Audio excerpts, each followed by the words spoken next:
بسم اللہ الرحمن الرحیم اللہم صلی علی محمد وعلی آل محمد وبارک وسلم عن ابی ہریرہ رضی اللہ عنہ ان النبی صلی اللہ علیہ وسلم قال لا تنکح الأجم حتی تستأمر رواہ البخاری۔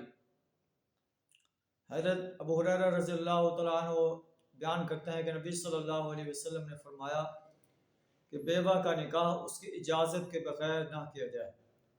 ولا تنکح البکر حتی تستأذن، اور اسی طرح کنواری لڑکی کا نکاح بھی اس کے اذن کے بغیر نہ کیا جائے۔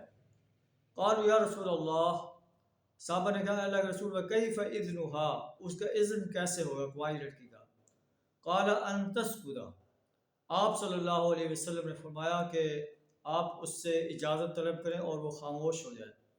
اس کی خاموشی جو ہے یہ اس کی طرف سے اجازت ہے، اور بیوہ عورت جو ہے وہ اپنی زبان سے اپنی رضامندی کا اظہار کرے کہ میں اس شخص سے نکاح کرنا چاہتی ہوں، اور دوشیزہ عورت سے جب اجازت طلب کی جائے تو وہ اگر زبان سے اجازت نہ دے، خاموش رہ جائے، تو اس کی خاموشی جو ہے یہ اجازت ہے۔ اللہ سبحانہ تعالیٰ ہمیں پیارے نبی صلی اللہ علیہ وسلم کے اس آرڈر پر عمل کرنے کی توفیق عطا فرمائے۔ وآخر دعوانا الحمد للہ رب العالمین۔